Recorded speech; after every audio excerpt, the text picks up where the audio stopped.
Assalamualaikum warahmatullahi wabarakatuh. Perkenalkan, nama saya Rika Bekti Nurwahyuni, NIM 233161026, Prodi Tadris Matematika kelas 1B. Ilmu hadis dirayah berkaitan dengan matan dari sebuah hadis. Ini mencakup penelitian terhadap kata-kata, kalimat, struktur hadis tanpa mempertimbangkan rantai perawi. Sedangkan ilmu hadis riwayah berfokus pada analisis rantai perawi atau sanad sebuah hadis. Ini mencakup penelitian tentang kesohihan, integritas, dan keandalan para perawi yang menyampaikan hadis tersebut.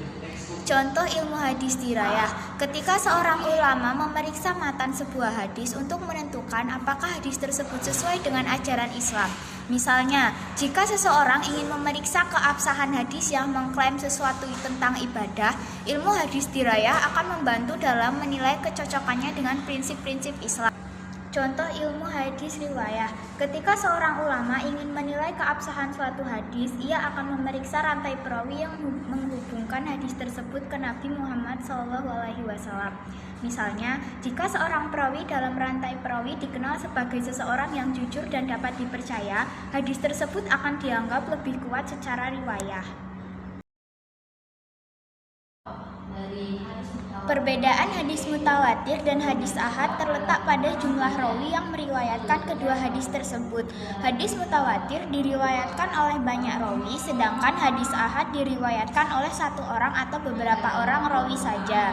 Hadis mutawatir dianggap lebih kuat dan dapat dipercaya karena diriwayatkan oleh banyak orang yang tidak mungkin membuat kesepakatan berbohong atau kesepakatan untuk memalsukan hadis. Sedangkan hadis ahad perlu diselidiki kebenarannya karena jumlah perawinya belum memenuhi syarat hadis mutawatir. Hadis mutawatir terbagi menjadi hadis mutawatir lafzi dan mutawatir maknawi. Hadis ahad terbagi menjadi 3 jenis, yaitu hadis masyhur, hadis aziz, dan hadis gharib. Contoh dari hadis mutawatir lafzi adalah, barang siapa menyerupai suatu kaum, maka dia termasuk bagian dari mereka. Sedangkan contoh dari hadis mutawatir maknawi adalah, penting untuk memperhatikan kebersihan. Contoh hadis masyhur adalah, barang siapa yang beriman kepada Allah dan hari akhir, hendaklah ia berkata yang baik atau diam. Sedangkan contoh dari hadis aziz adalah, sebaik-baik manusia adalah yang paling bermanfaat bagi manusia. Contoh hadis gharib adalah, perkara agama adalah nasihat.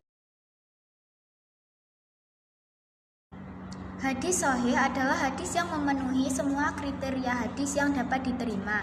Syarat hadis sahih yaitu sanadnya bersambung, perawinya adil dan dhabit, tidak ada syadz dan ilat. Hadis ini terbagi menjadi hadis sahih li zatihi dan hadis sahih li ghairihi. Hadis hasan adalah hadis yang memenuhi kriteria hadis yang dapat diterima, namun kualitasnya berada di bawah hadis sahih. Syarat hadis hasan yaitu sanadnya bersambung, perawinya adil dan dhabit, namun tingkat hafalannya lebih rendah, tidak ada syadz dan ilat. Hadis ini terbagi menjadi hadis hasan li dzatihi dan hadis hasan li ghairihi. Hadis dhaif adalah hadis yang tidak memenuhi kriteria hadis yang dapat diterima. Syarat hadis dhaif yaitu sanadnya terputus atau perawinya tidak adil atau perawinya tidak dhabit, terdapat syadz dan terdapat ilat.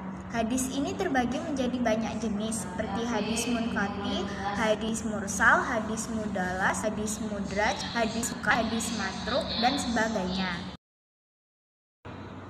Contoh hadis sahih adalah tentang perintah Rasulullah SAW untuk berbuat baik kepada tetangga.